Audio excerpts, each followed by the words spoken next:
I am starting my second lecture for chapter 1 with taxonomy. The term taxonomy is derived from two Greek words, taxis, which means arrangement, nomos, which means law.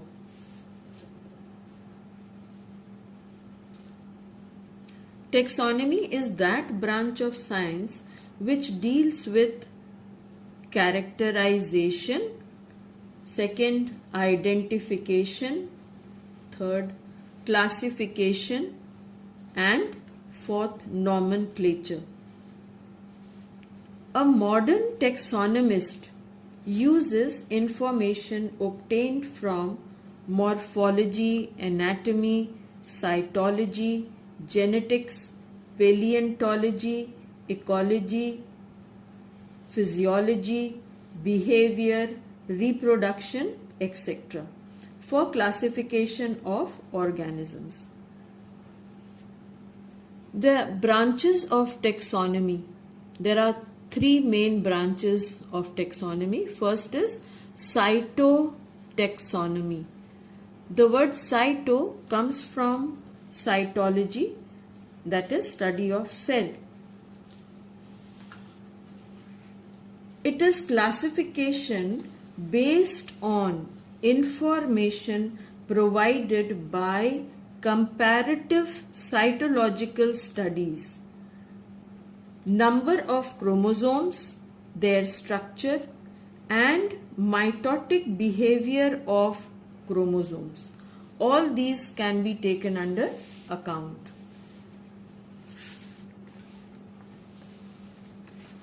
Human beings, they have 46 chromosomes. If you are considering the chromosome, then on that basis we can say that human beings, they have 46 chromosomes, while apes, they have 48 chromosomes. So there is one pair which is less. A reduction in number of chromosomes have been achieved. Apparently, humans have evolved from ape-like ancestors. Second, chemotaxonomy. We can also call chemotaxonomy as biochemical systematics. The system of classification is based on characteristics of various chemical constituents of organism. Within the cell of living organisms, there are chemicals present. So most of these chemicals, what are they made up of? Amino acids, proteins, DNA sequence, and so on. So constituents, various chemical constituents of organisms like amino acids, protein, DNA sequence, alkaloids, etc. Chemical constituents of plants are generally specific and stable. And third, numerical taxonomy. It evaluates resemblances and differences or primitiveness and advancement through statistical methods based on a large number of characters obtained from all disciplines of biology. This is followed by assigning them numbers and codes of computer like plus sign, then minus sign, and so on, followed by computer analysis. It establishes the numerical degree of relationship among individuals. The relationship or affinity values are then used to form taxonomic category.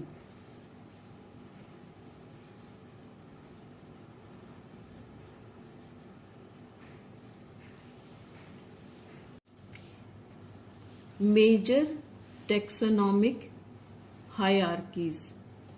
Each taxonomic category is called taxon. Different taxonomic categories are arranged in a series starting from largest to the simplest.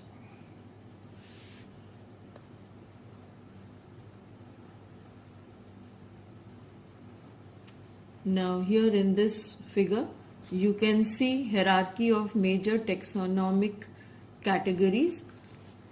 All life on earth, that is very big, huge, many individuals will be involved, and the simplest are the species. Sometimes, in order to make taxonomic position of species more precise, certain extra categories which are not mentioned here, for example subdivision, suborder, subfamily, tribe, subspecies, they are added to this list. Then they will be known as intermediate categories. The taxonomic ranks are always written in capital letter.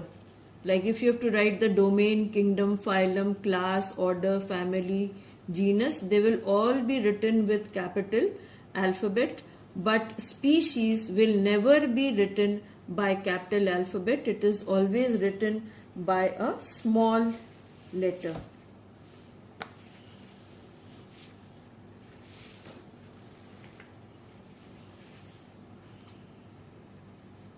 On the earth, there are 3 main domains, and yesterday you had seen how the scientist Woos, he had given the 3 main domains of life, and he had called them archaea, bacteria and eukarya. So these blocks, 3 of them, they are representing these 3 domains.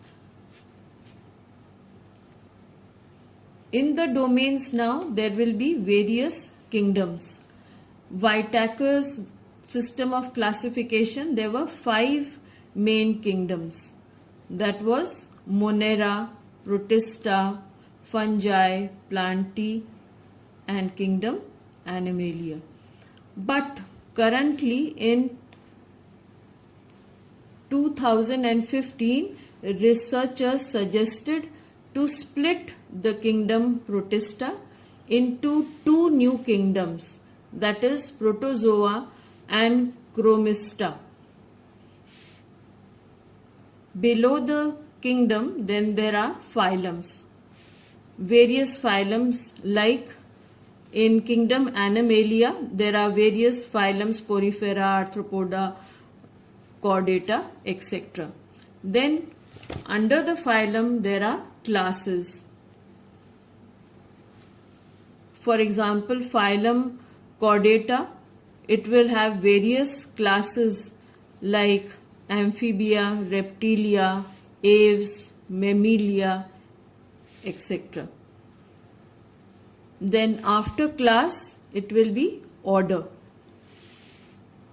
In class Mammalia, it will further be divided into different orders.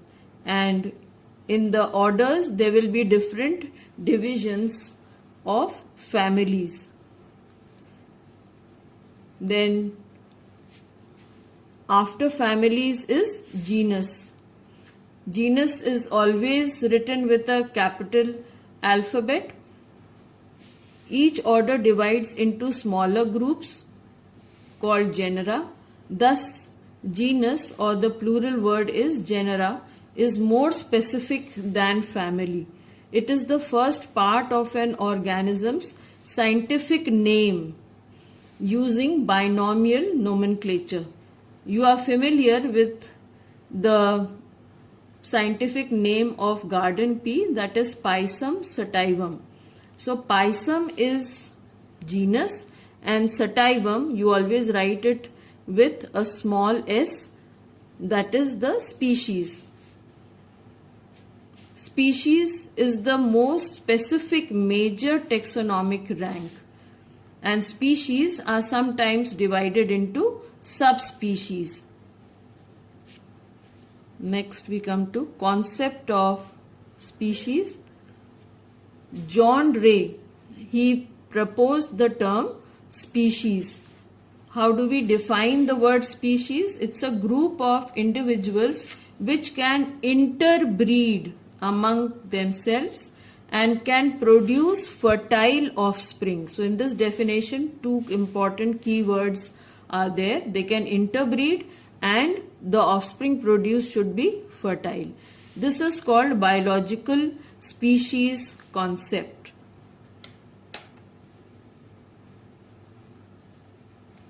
Classification of these 4 organisms are mentioned in your syllabus. It is important, very, very important that you learn the classification of man, housefly, mango and wheat. When you write the classification, you have to begin it with division or phylum, class, order, family, genus, species, like you had seen that table earlier. So if you are supposed to write the classification of man, then phylum will be Chordata, class Mammalia, order Primata, family Hominidae, genus Homo, species Sapiens. Housefly, phylum Arthropoda, class Insecta, order Diptera, family Muscidae, genus Musca, species Domestica. Mango, phylum Angiospermi, class Dicotyledone, order Sapindales, family Anacardiaceae, genus Mangifera, species Indica. Wheat, Angiospermi is the phylum, class Monocotyledone, order Poales, family Poaceae, genus Triticum and species Aestivium.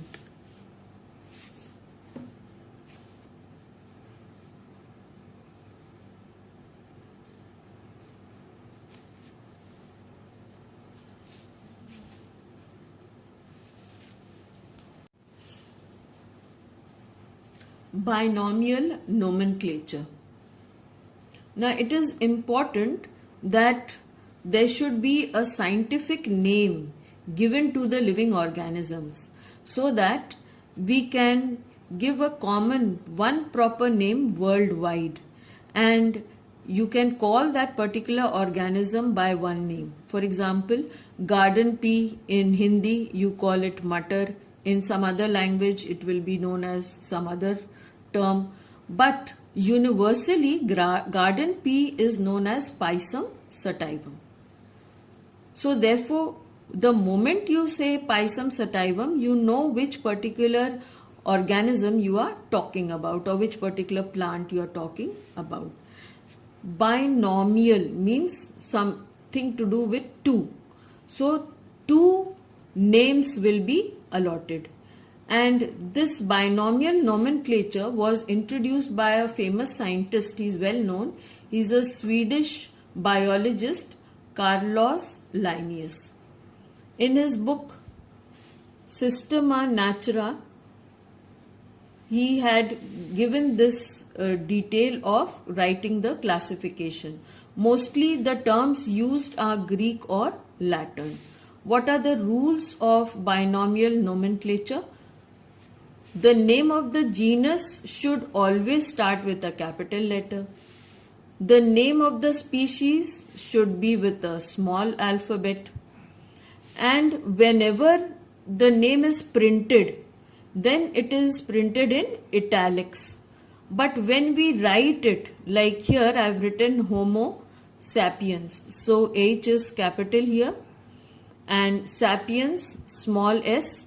And then it is important that you underline Homo specially separately and sapiens again separately. This line should not join. So it is important that you underline it separately. Fourth, the name of the scientist should be described after the name of the species. Like here, Pseudomonas syringae, the scientist who observed it was Van Hall. So his name is written after the name of the species. The same biological name should not be used to name two different species. Now this is important so that there is no confusion. And the year in which the organism was described should be written after the name of the scientist. Like here, in whichever year it was discovered, that year we can write over here. Advantage. Now this binomial nomenclature, let us see what are the advantages of using a scientific name. First, the name is unique. Second, it eliminates the possibility of using different names of the same organism because it is worldwide. It is accepted all over the world. Third, the biological names are universal. Fourth, it is easy to remember. Fifth, using scientific names, organisms can more easily be categorized. So categorization or classification will be easy. Sixth, it helps in identification of newly discovered organism. No change in meaning, that is the seventh point. And sometimes scientific names convey important characteristics of the organism. Sometimes you come to know which is the native place of that organism and other details can be found out.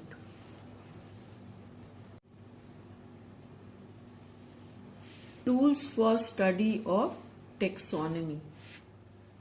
Some tools and techniques have been developed to collect and preserve specimen samples of organisms at a place where they are easily available for the purpose of study and reference. First example given here is biological museum. A biological museum is a place where plant and animal species, they are preserved in glass jars and some preservative is put. Like in a biolab, there are glass jars in which formalin is there and the living plant or animal specimen or species is placed in it. The dead birds or animals, they can be stuffed with some preserving material and then it can be used for our studies. Role of biological museum. They maintain a systematic record of the biological specimen. Some specimens are very, very old or they might be extinct. So studying of characters of old and extinct specimens can also be done with their help. Then these specimens can be kept on display for people to see. So exhibitions can be held. They help to educate the common people and also create general awareness of flora and fauna. Flora is plants and fauna is animal. Second, herbarium. This is only related with plant specimens. Like the first one was biological museum where plant and animal both kinds of specimens were preserved. But in herbarium, only collection of preserved plant specimens are done. And how are these plants preserved? A plant can be properly cut the day on which the plant has been taken from the field or any place.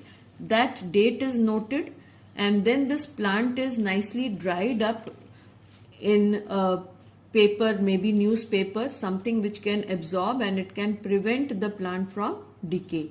And that sheet is compressed under a hard book or something, and then after few days or after 15 days, you can remove it from the newspaper and then properly place that plant material on a drawing sheet and with the help of sellotape, the plant material is stuck, and it maintains a proper record, because all details of the plant, after studying the characteristics and other details, are maintained on that sheet of paper where the plant is placed. Role of a herbaria: they impart knowledge of plant taxonomy. They help in correct identification of new discovered plants. They help in finding variation in plant species of different area, like you've collected some from your school garden, another of the same variety you collected from near your house, or if it's a wild variety, when you go out station, there you collect a plant species, so you can see variations in them. They keep the type specimens properly so that they are protected from pests and other damage.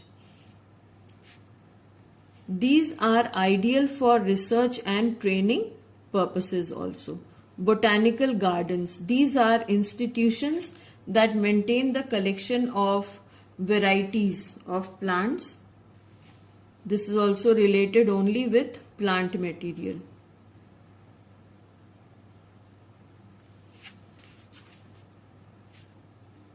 Systematic study can be done and research on flora of that region. They provide knowledge and expertise in plant taxonomy, horticulture, biodiversity, ethnobotany, conservation biology, and restoration ecology. They also serve as authentic document for living plant material. They grow and maintain rare and endangered plants, and their germplasm can be stored. They help to raise awareness amongst general public for need and benefits of ecological restoration. People are also interested and attracted towards the place, so by supplying new varieties of seed of ornamental plant, they provide job opportunities also for plant biologists and local gardeners. Fourth, zoological parks or zoos, where animals are kept in a protected environment within enclosures. In modern zoological parks, animals are given high standard of care and the animal lives under more natural condition. Role of zoological park: in a zoological park, animals are kept under protection.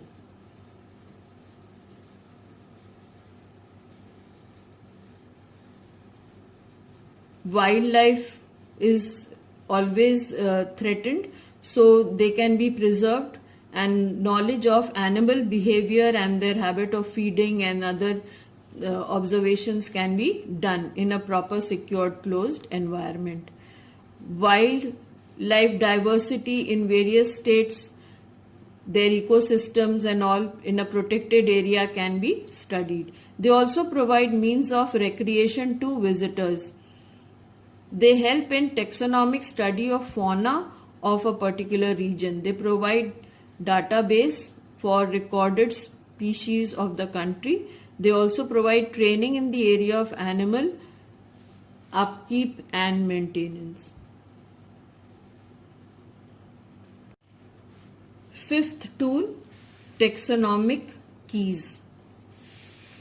A taxonomic key is one of the most useful tools available to scientists or biologists trying to identify an unknown organism. Identification of unknown organism is done. The key is based on contrasting characters, generally in a pair called couplet. So we make two sentences, and as there are two sentences made, so it's known as a couplet. And in this couplet, the two statements that are made, they are opposite statements. So this results in acceptance of one statement and rejection of the other statement. Each statement in the key is called a lead. By following the correct lead at each step of the key, the user is ultimately able to identify the specimen. For example, if we see here, if we take an animal under consideration, you observe it, you know that it's an unknown organism and it's looking like an animal. So first observe its blood. Is the blood red in color or it is not red in color? So you are making two statements. If it is yes, then we take this lead, and if the blood is not red in color, you will write no and you will take this lead. So if it is yes, then you will see whether the animal is vertebrate or not. So if it is a vertebrate, then it will not be a jellyfish and the lead is discarded. On the other hand, if the blood is not red in color and you have taken this lead, then you will observe whether the body is hard or it is soft. So if the body is hard, then yes, it will be a jellyfish, it will be a shellfish and the lead is discarded. But if the body is not hard and your answer is no, then you will take the second statement and your lead will be here. So it will be a soft organism, that is a jellyfish, and that lead is accepted.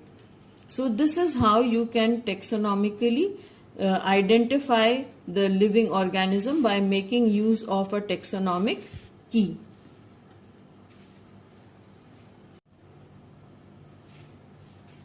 Main systems of classification are broadly grouped into three types. First, artificial system of classification. This is mainly based on one or few morphologically observable characters, something which you can observe. But these artificial systems were easy to use because of only few characters which had to be recognized. This classification was rigid.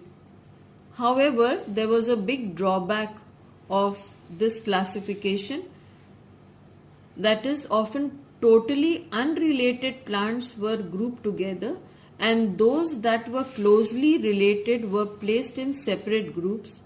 Now this classification would change whenever new information was incorporated into the system. Natural system of classification. The concept of natural system of classification was proposed by Michael Atson. It was extensively used by Bentham and Hooker. The natural system of classification was based on a large number of features such as morphology, anatomy, embryology, photochemistry, ultrastructure, and many taxonomic characters as possible. This helped in placing the closely related taxa together or close to one another. So this system was more flexible. Third, phylogenetic system of classification. This was mostly based on evolutionary relationships. In this system, emphasis is laid on certain pre-selected characters which are considered to be of phylogenetic importance. And the evolutionary relationship is represented through a diagram referred to as phylogenetic tree. Difference between artificial and natural system of classification, which you should learn.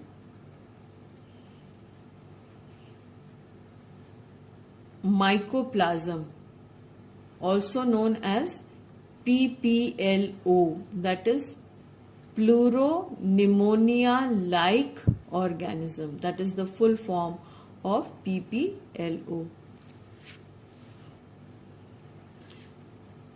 3 important characteristics. They are smallest known living cells. They can survive without oxygen. That means they are anaerobes. They lack a cell wall. Cell wall is absent in them. These microorganisms, they were discovered by Pasteur while studying the causative agent of pleuropneumonia in cattle, and therefore it is known as pleuropneumonia-like organism. That's an alternative name for mycoplasm. Some mycoplasms are drawn in this figure. A is showing a colony, B and C cells of different shape, and D electron micrograph of a mycoplasm cell is shown here, where you can see ribosomes, DNA, outer membrane, that's the cell membrane, is present.